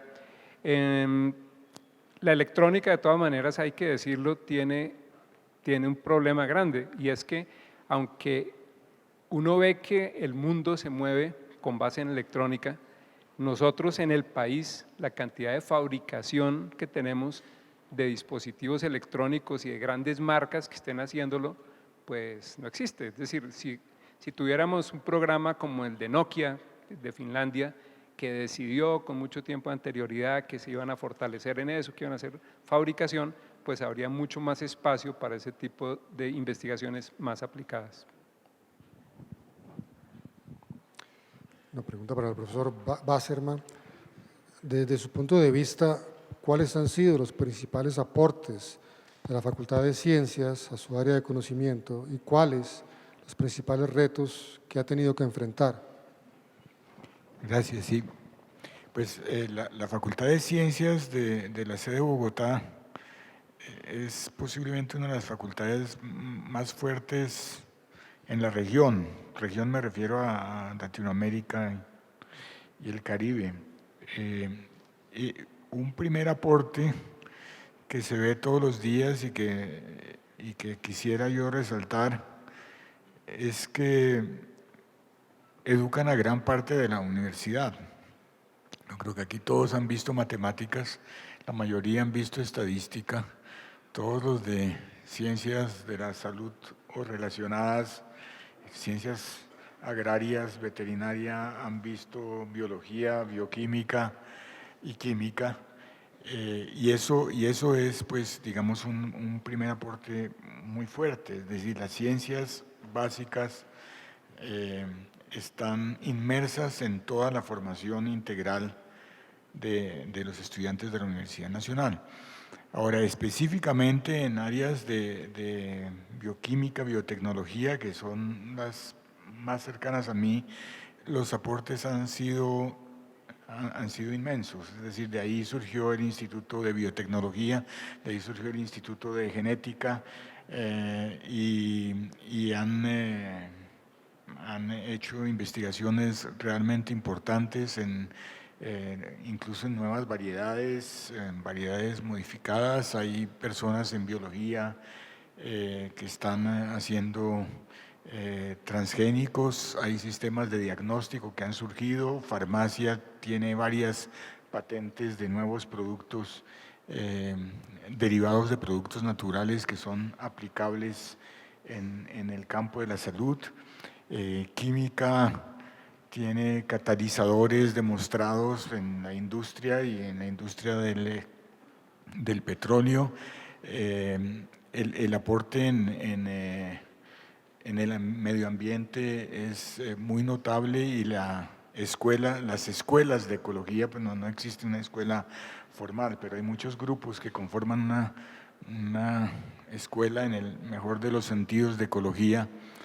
Creo que ha hecho los mejores estudios que se han hecho, o muchos de los mejores estudios que se han hecho en el país. Es decir, el aporte de la Facultad de Ciencias, que tiene 50 años de vida más o menos, un poquito más de 50, 52 tal vez, durante todo el tiempo ha sido muy grande en estos campos. Como para complementar al profesor Wasserman, que yo conozca en el área de física, que es un poco más cercana con ingeniería, igualmente hay unos grupos de investigación bien importantes. No solamente han hecho desarrollos para ahí, sino para afuera. Está el grupo de semiconductores, el grupo de superconductores, los que trabajan con el tema de nanotubos, enfriamiento, criogenia.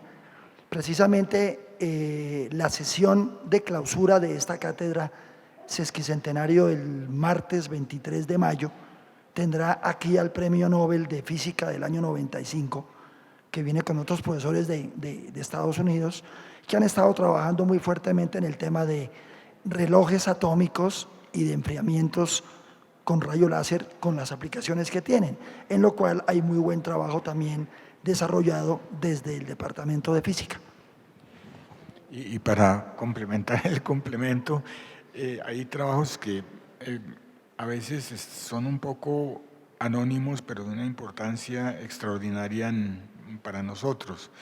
Un proyecto que es en compañía con la Facultad de Ingeniería, por ejemplo, para hacer reventar las minas antipersonales a distancia, por ejemplo. Cosas de este tipo.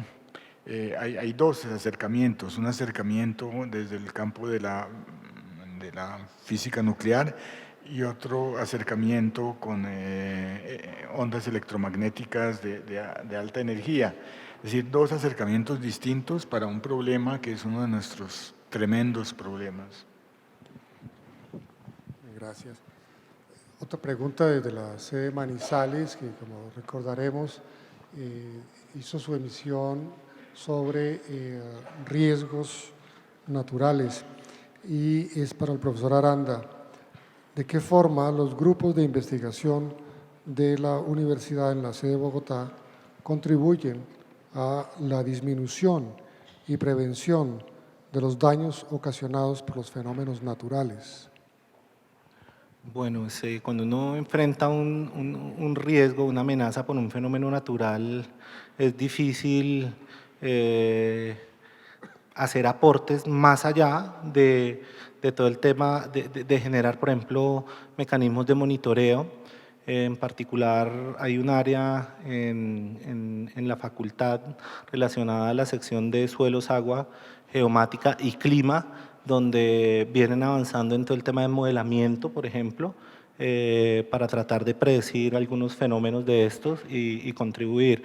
Ya en términos de la mitigación, hace unos años, por ejemplo, ante la ola invernal del 2011, 2010-2011, un grupo de profesores de la universidad hizo un proyecto muy interesante para medir y cuantificar, por ejemplo, el daño generado por el fenómeno de la Niña.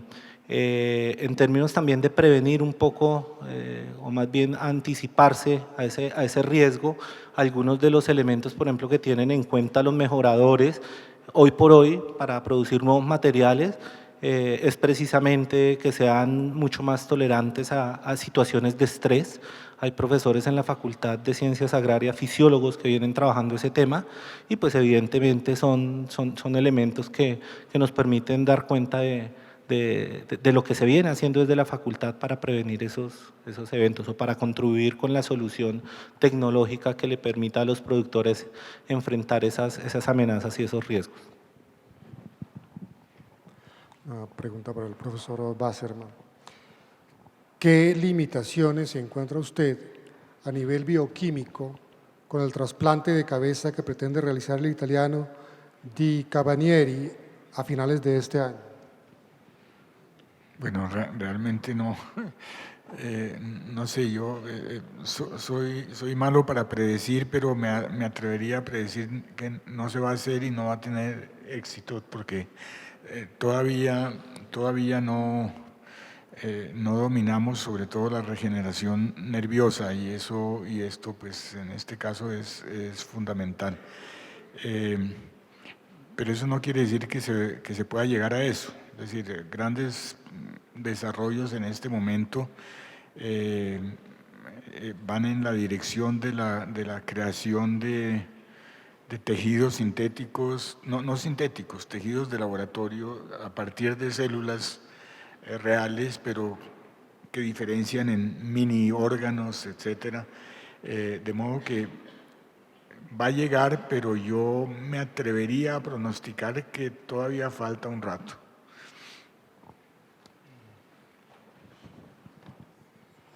Para los profesores de la Facultad de Ingeniería, ¿qué papel han jugado los egresados de los programas de la Facultad de Ingeniería en cuanto a aportes al desarrollo económico, rural, industrial y social del país en los últimos 30 años? ¿Creen que el área de ingeniería civil necesita mayor apoyo para lograr aportes más significativos? Bueno, es una pregunta bastante grande.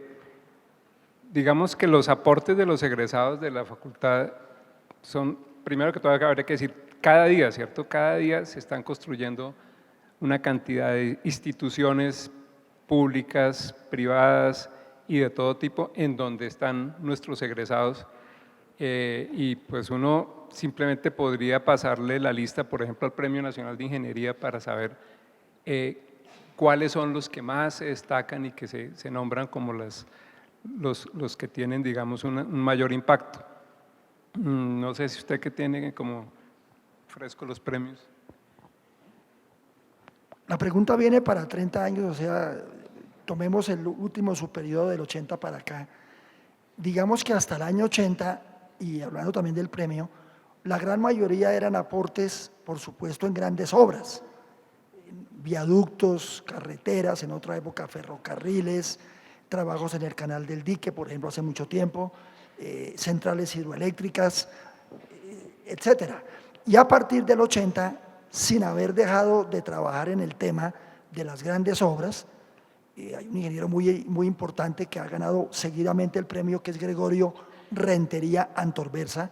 Él ha trabajado mucho en el tema de puentes, en el tema, digamos, de proyectos, grandes proyectos hidráulicos, pero también con la llegada de las maestrías, los doctorados, se ha producido una gran cantidad de información y de tecnología de punta. Inclusive hemos tenido tesis laureadas en el doctorado y en las maestrías. Y sabemos que la Universidad Nacional difícilmente entrega un laureado como una distinción. Y sabemos que un requisito de laureado, prácticamente está escrito en esos términos, es correr la frontera del conocimiento. Eso significa que en muchos temas, y coloco uno concreto, estando aquí el profesor Moisés, una tesis de ingeniería química con doctorado se hizo con el Instituto Nacional de Salud en el año 94 para un cambio en el desarrollo de la vacuna antitetánica. Ese trabajo fue dirigido entre un profesor de ingeniería química, hoy en el Instituto de Biotecnología, y un funcionario de apellido Granados, José Manuel Granados, que trabajaba en el INS, y ese desarrollo que tuvo un aporte concreto al país, no solamente desde el punto de vista, digamos, lo social, sino que desde el punto de vista académico y desde el punto de vista científico generó un conocimiento nuevo que antes no lo había.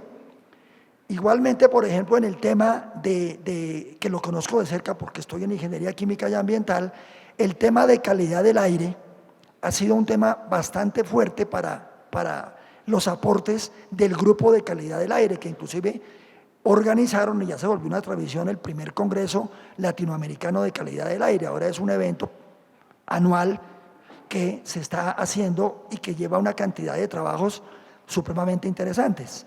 De tal manera que, como dice el profesor Antonio, podíamos seguir enumerando y gastarnos el resto del tiempo en muchas otras menciones, pero digamos que las últimas son más por el punto de vista de productos de doctorados o productos de maestrías.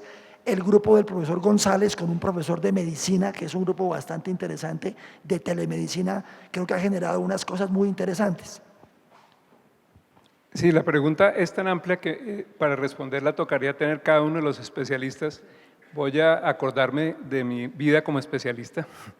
En la parte de protección de los sistemas, tanto eléctricos muy grandes como de las instalaciones domésticas e industriales contra rayos, se han hecho unos avances en el país muy grandes debidos al trabajo que hemos hecho aquí en la universidad.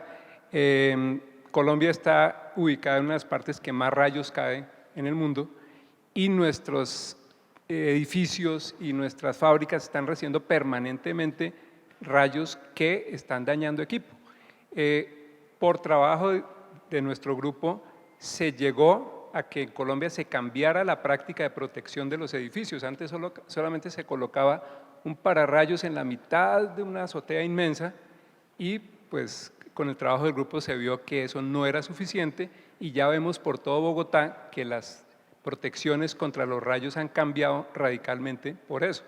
Hemos contribuido, digamos, a que disminuyan el número de transformadores rurales que se queman, hemos contribuido a que que la cantidad de pérdidas en los transformadores pues, se disminuya. Entonces, tocaría entrar en cada especialidad realmente para uno mirar cuál ha sido ese impacto. Con respecto al aporte, yo trato de recordar, hace un par de años hubo el segundo Congreso Nacional de Desarrollo Rural, y si mal no recuerdo, se presentaba, si no estoy mal, era de la Facultad de Ingeniería, todo el tema del aporte que venían haciendo unos investigadores a crear viviendas de calidad, con materiales de bajo costo, como alternativa para mejorar el bienestar de las condiciones de vida de la sociedad que vive en estos espacios.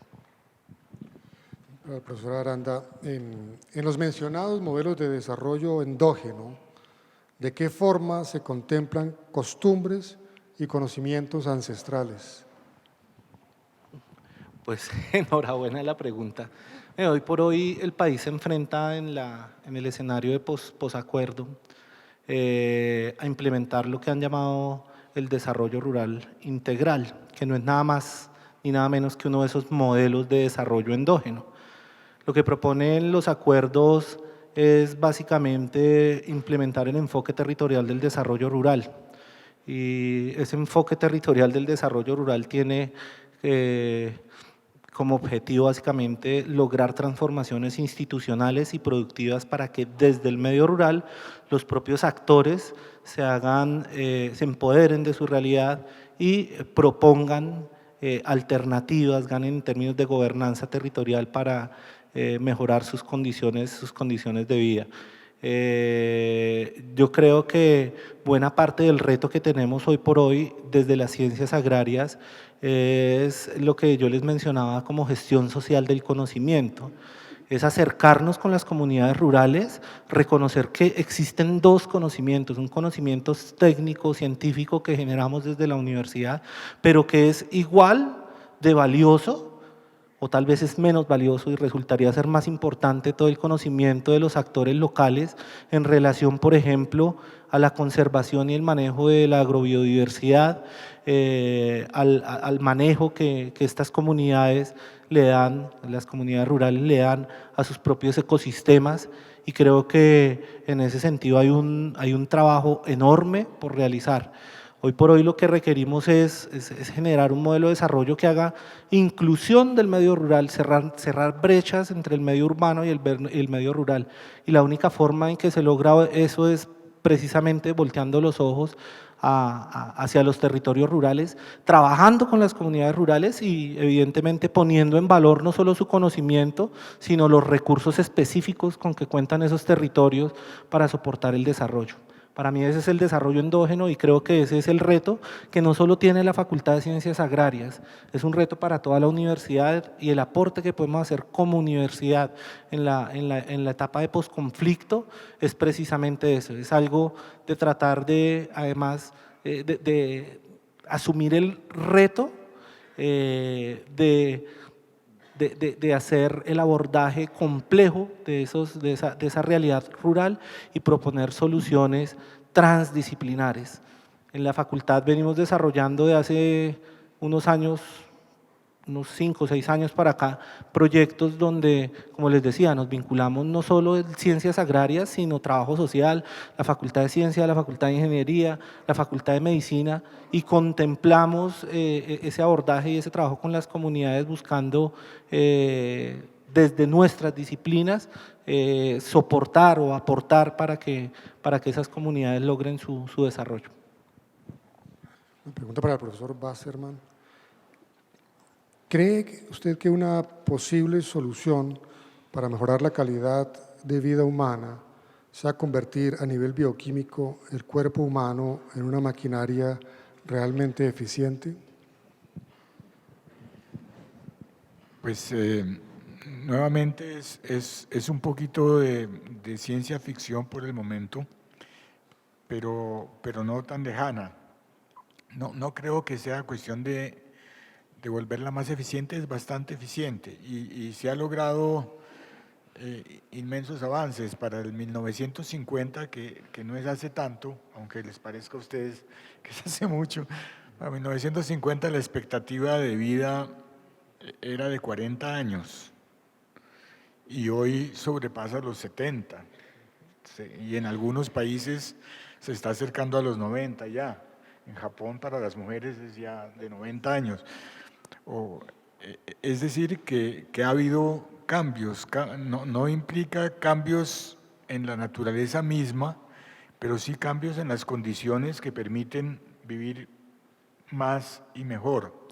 Ahora, lo que hay, que mencioné yo, la posibilidad de edición, y que la semana pasada salió un artículo ya de que en un equipo chino había logrado hacer una edición. Eso se refiere sobre todo a daños genéticos graves, ¿no?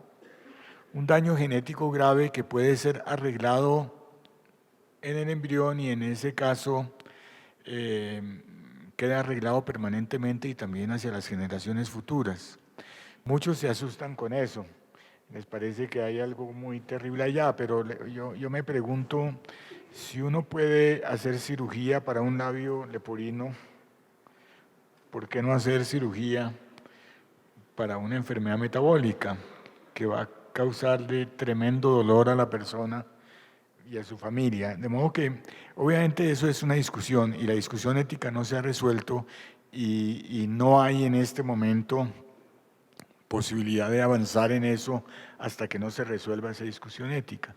Pero sí creo que en un futuro no muy lejano se va a poder hacer algunas pequeñas reparaciones para daños genéticos graves a partir de embriones. Eso tal vez es menos ambicioso que lo que dice la persona que pregunta, pero creo que eso es lo real en el futuro más o menos cercano. También aquí una pregunta relacionada con la Facultad de Ciencias. ¿Hay algún proyecto o investigación dentro de la universidad desde las ciencias naturales que ayude a la contaminación en las principales ciudades del país? Hay muchísimos. Yo creo que una de las líneas más fuertes hoy en día de investigación tiene que ver con el medio ambiente y contaminación ambiental. Desde reparación en minería, por ejemplo, de reparación en el exceso de plaguicidas, exceso de nutrientes inorgánicos, etcétera, hasta las aguas. Creo que el primer estudio de contaminación por mercurio en el río Magdalena se hizo desde la facultad, es decir, el número de proyectos que hay es realmente inmenso. Creo que es una de las líneas más poblada en la Facultad de Ciencias. Facultad de Ingeniería pregunta, ¿en qué consistió los cambios en pedagogía durante las rectorías de Mockus y Páramo y qué implicaciones tuvo para la formación de recursos humanos? Con la rectoría de Antanas Mockus hubo a lo largo de toda la universidad una campaña muy fuerte por cambiar la actitud de los profesores hacia los estudiantes y de los estudiantes hacia los profesores. Digamos que hasta ese momento todavía imperaba un poco el modelo de que el mejor profesor era el que llegaba y llenaba el tablero de cosas impresionantes que dejaba casi pasmados, asustados a los estudiantes, y pues esa era pues la gran autoridad.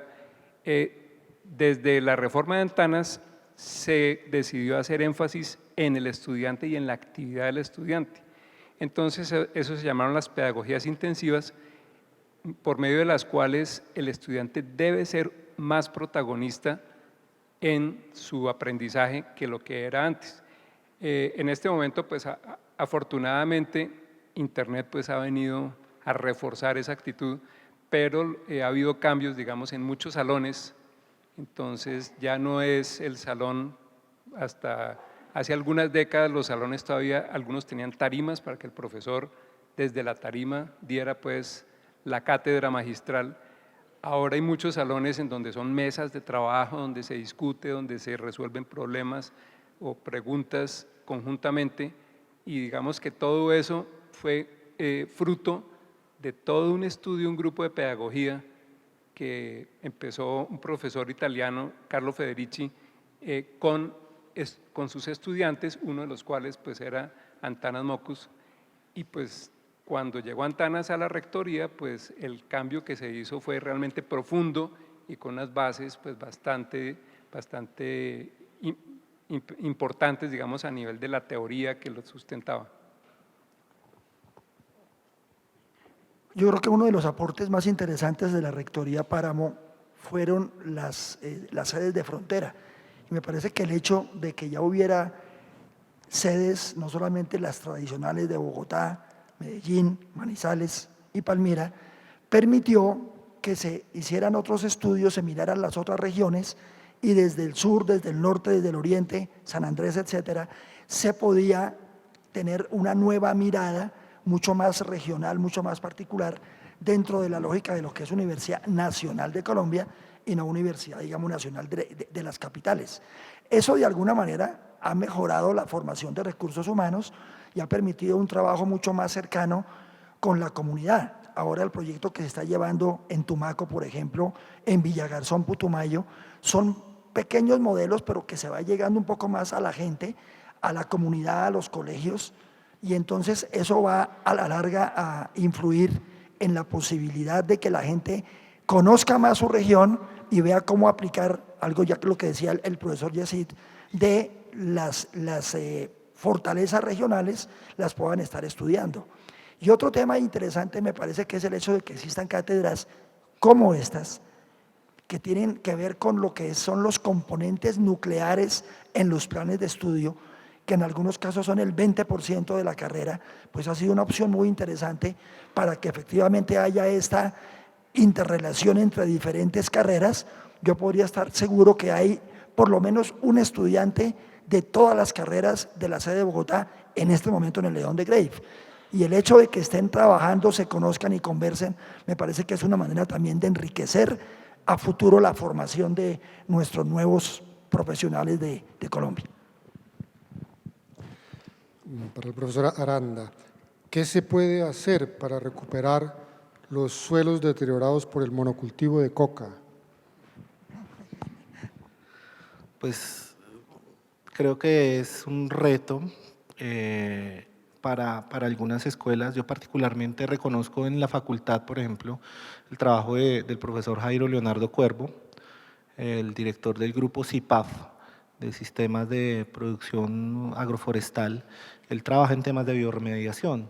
Yo los detalles específicos del trabajo técnico no lo sé, pero sí sé que hay avances en esas áreas, no solo de los cultivos o las áreas que han sido deterioradas por el uso de estos cultivos, por el desarrollo de estos cultivos, sino también reconozco, por ejemplo, trabajos de la profesora Cilia Leonor Fuentes de Piedradita, que desde el punto de vista de malherbología dirigió, por ejemplo, la primera tesis doctoral que analizaba todo el tema del impacto del glifosato y planteando alternativas para su manejo, y es una tesis que ya hace más de casi 10 años está saliendo. Entonces, específicamente sé que hay trabajos, pero creo que todos esos elementos deben ser abordados por los expertos y me sentiría muy abusivo responder cuestiones que no sé. Muchas gracias a los invitados a este panel en la tarde de hoy y a ustedes por su presencia y participación a través de las preguntas. Gracias.